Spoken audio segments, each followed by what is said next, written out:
What's up, everybody? Welcome back for a post-race update video. We went to Bowling Green, Kentucky a couple weekends back now. I'm a little late on the update video here, but we went there for the Outlaw Diesel Super Series event that was actually presented by the racetrack itself, Beech Bend Raceway.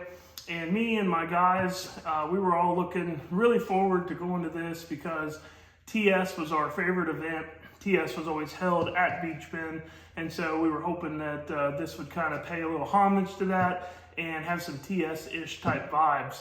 I have not actually raced at Beech Bend, at least in anything of any caliber. I've done some ET bracket style racing there, but haven't raced a diesel of any caliber like this there since 2013, when I actually raced my truck for the very first time back when it was a street truck. It was at this event, so that was 10 years ago. So we were really looking forward to going to this deal.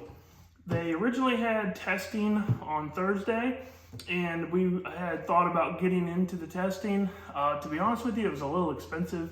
It was $250 per vehicle to test. There had to be a guarantee of 10 vehicles there, but they weren't doing any sort of lock-in money or anything.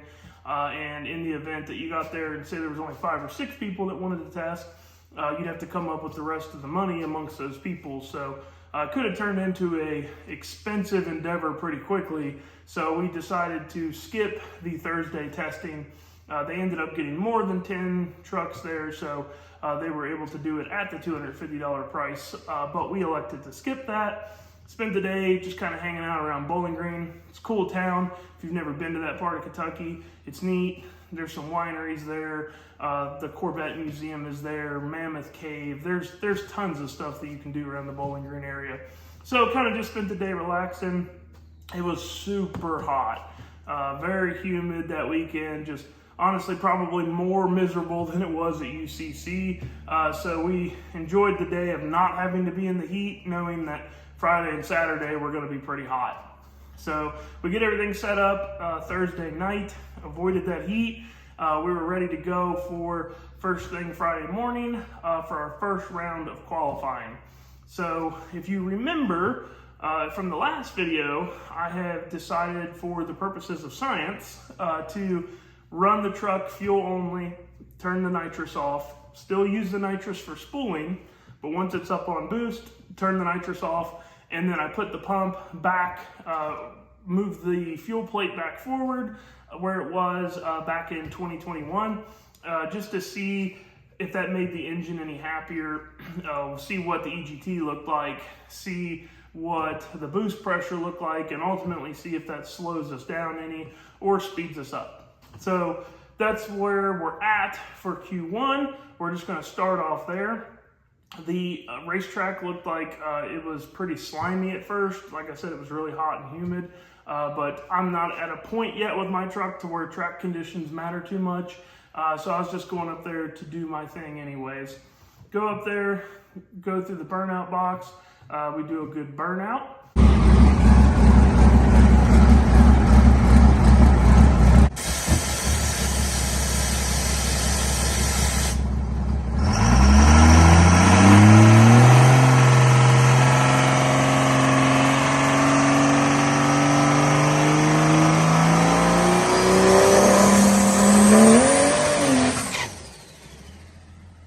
Go to back up from the burnout, and it will not back up. I put it in reverse, and the shifter felt funny. Give it some throttle, and it tries to go forward. So what ended up actually happening there is I was using a cotter key instead of a cotter pin to hold the pin in to the shift lever. And that cotter key actually vibrated loose from the burnout, and it popped off, and then my linkage dropped out. So basically, when I shifted the transmission from second to third in the burnout, the pin fell out, it falls down, and now I'm in third gear. The shifter's not doing anything. So unfortunately, this is qualifying, so you don't get to fix it and go back up. Your first qualifying attempt is out the window. So lazily motor on down the track in high gear and take it back to the pits where it's a pretty easy fix. Luckily, Austin Deutsch had some stuff that helped me out. got it back up to go in 5 minutes, and then we were ready for Q2.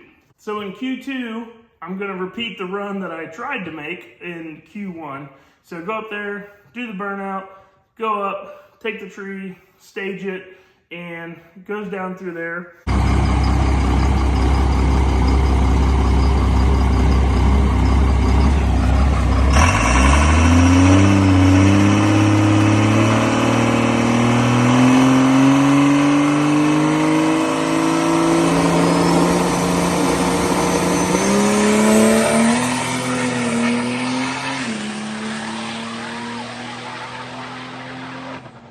Very slow.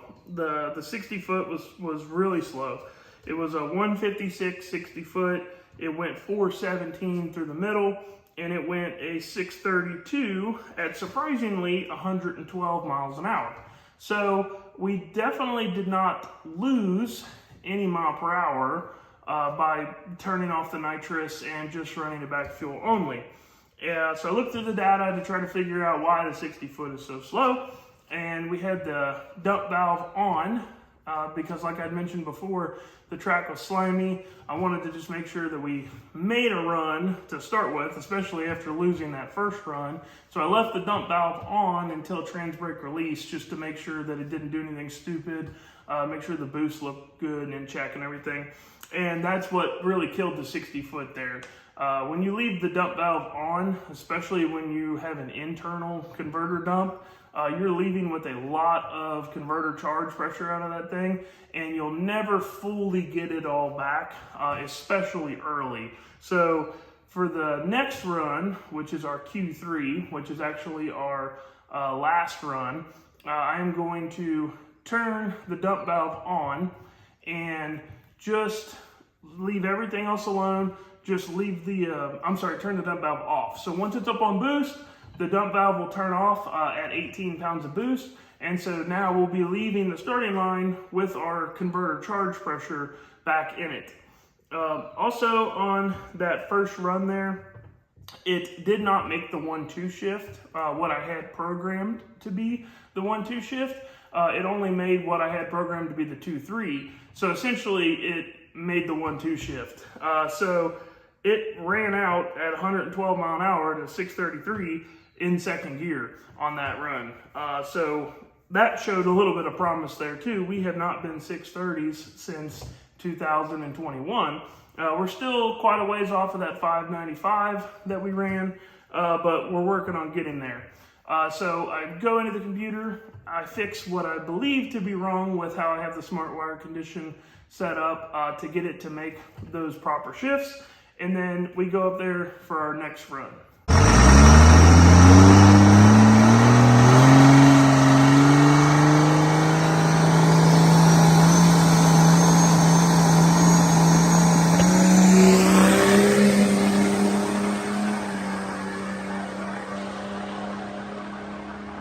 So on the next run, didn't change anything, just turned the dump valve off and fixed the little error that I had in the smart wire to make it make the shifts. Goes out there and goes a 149 60 foot, which is quite a bit better than the 157. So just turning the dump valve off picked it up 7 numbers in the 60 foot. So pretty substantial there. And then it goes 407 through the middle, and it goes 627 at 111 miles an hour. Once again, these aren't record-breaking numbers, but we are moving in the right direction. We just made a 633 run. Now we just went 627. Mile per hour is about the same. So that's all looking good. I get the truck back. I look at the data, and it made the shifts early, which is okay. When you're starting, not necessarily from scratch, but when you're learning your drive shaft curve to start with, you want to be a little conservative on when it shifts to try to prevent it from over revving. And so it shifted early. It made the 1-2 shift at 4,200 RPM, and then it made the 2-3 at 4,400 RPM. So when it does that, when you shift it that low, basically tries to run over the converter a little bit. You don't get a really big shift drop. It only drops 100 or 200 RPM on the shifts. And so in the video, it kind of sounds like it's just...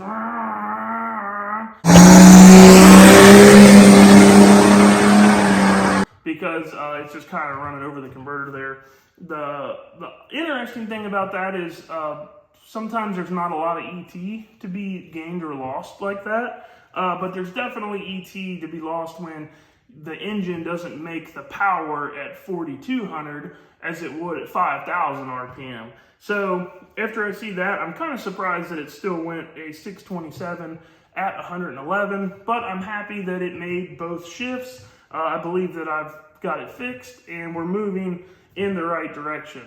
So the next run that we're going to make, we're done with qualifying. We only got 3 qualifiers at this particular event. We wasted the first one. So the next run is Saturday, first round of eliminations. So I'm going to try to repeat the same run that we ran last time and then just move those shift points up a little bit and see what that nets us. Judging off of our going from a 633 to a 627, I'm hoping that this next run is going to be a 20 or maybe a 19. I'd be really happy with a run in the teens, just fixing those shift points. We have Justin Ziegler, first pair, so that's a 4-second capable truck. I believe he actually did run a 4 in qualifying. We basically have no chance of beating that guy anyways, so I'm just looking at this as making another test pass. But I go up there with my A game on, I do my burnout, back up, turn this first light on, I spool it up, I stage it good. We both staged in a nice timely manner, and I tried to kill the tree because I knew if I had any chance of beating him, I had to nail the light and hope that he spun or had to get out of it, because that's the only way that I'm going to win this deal.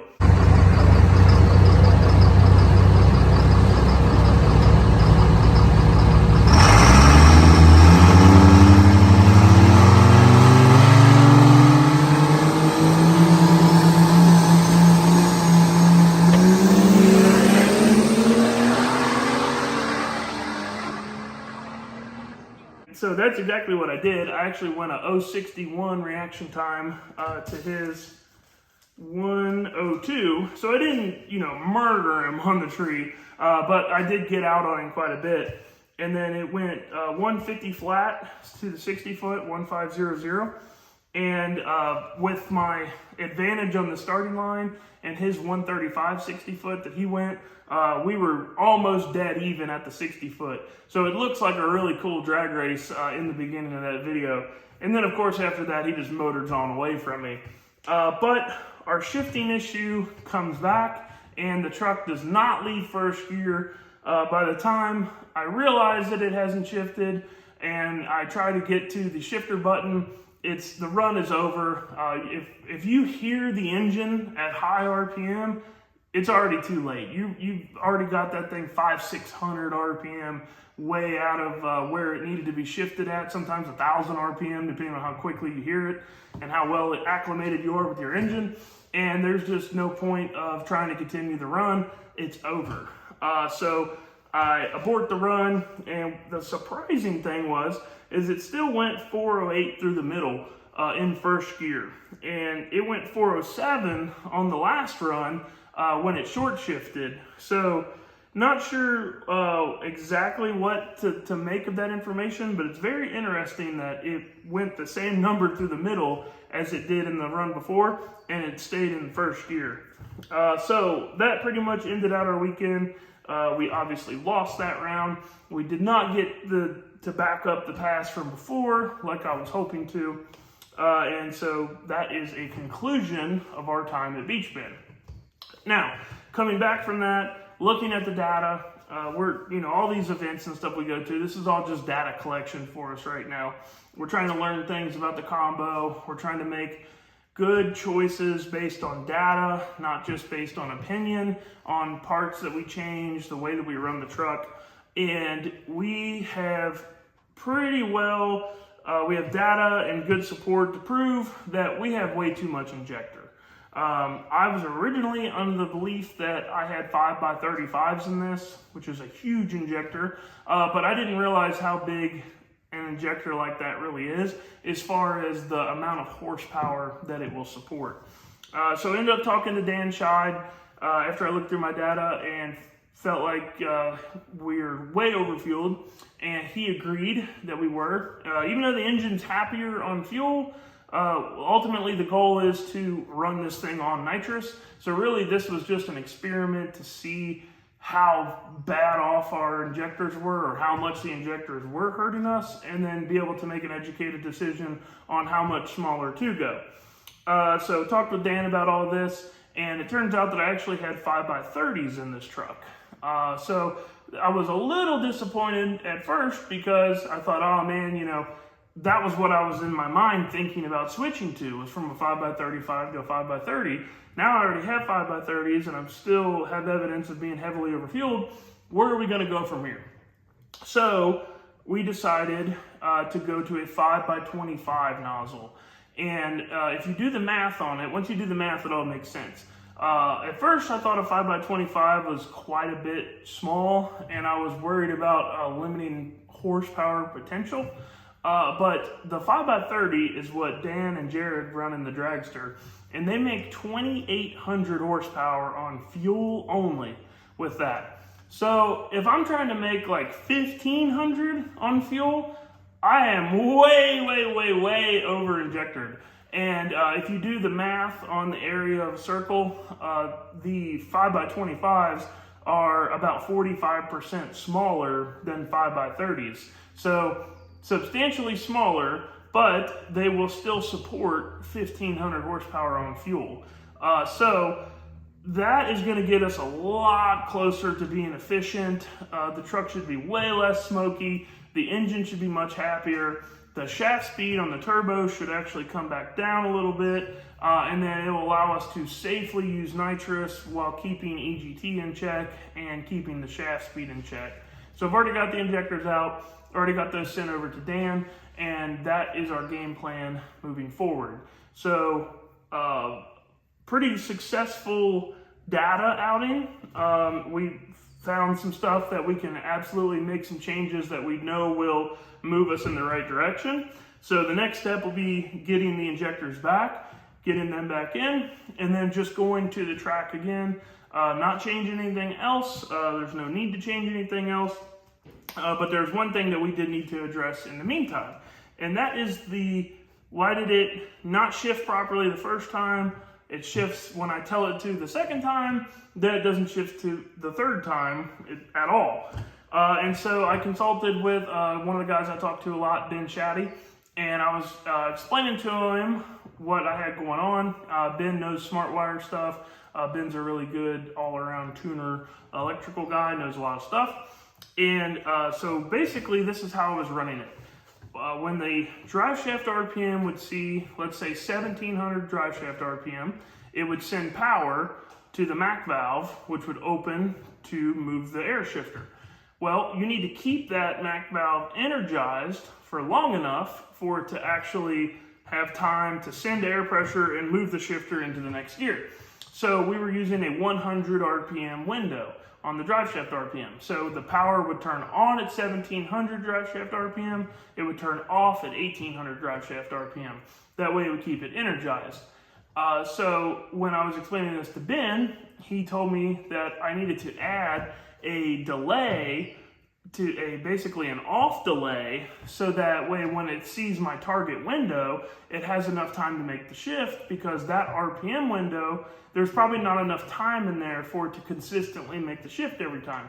So I went in the race pack and I looked, and turns out that it is less than 1/10 of a second between 1700 drive shaft RPM and 1800 drive shaft RPM.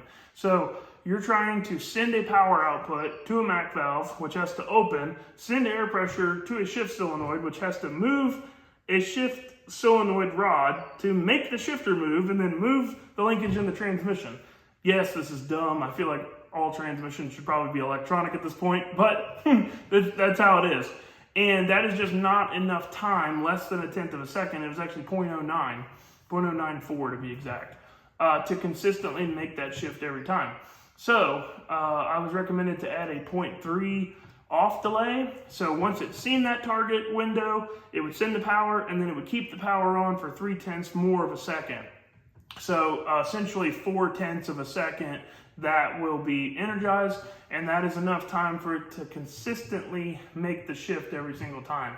So you guys out there that are running smart wire stuff or any way that you're controlling your shifter with an ECU, make sure that you're setting that up there, because it will bite you and it will cost you a pass. Thankfully, Ben helped us out with that, got us moved in the right direction, and we're ready to go back out there with a truck that is now confidently going to shift when I tell it to, and we're going to have much less fuel, which should make our engine much more efficient. Our AFR should be better, and then that should allow us to turn the nitrous back on, which is going to allow us to ultimately go faster. So I think our 5-second time slip that has been so elusive to get back to is coming very, very soon. Rocky Top is not on my radar right now. It is next weekend, actually. With sending the injectors off, I'm not trying to rush Dan and those guys. I'm not trying to rush myself to throw something back together, drive 5 hours untested with a new combo. It's not really my thing. So when we do get the new injectors back, we'll get those put in, and then we will obviously do a spool up, because that very high chance that changing the injector is going to change the amount of boost that it makes on the limiter, the way that it does spool. Hopefully those are all changes in the positive direction, like I believe they will be, but nevertheless, there are changes. So we'll have to spool it up, make sure that our boost is in check, and then we'll go test here locally and get some more laps on this thing and get it moving in the right direction. So that's where we're at with the Fossil. That's what we've learned from this weekend, 2 weekends ago now. And that's the direction that we are heading. So if you guys are still here, stuck around, thanks for listening to me ramble. Hopefully that you guys can incorporate all of this information that I tell you into your guys' builds and programs, so you can avoid some of the struggles that I go through, and you can just build off of the knowledge that we're all learning in this deal together. So, like always, guys, feel free to like and subscribe if you're liking this content. Hitting the like button helps me get the video out there to more people. Drop a comment, that helps with the algorithm too. It just helps us all keep moving forward. So, that's all I got for this one, guys. Catch you next time.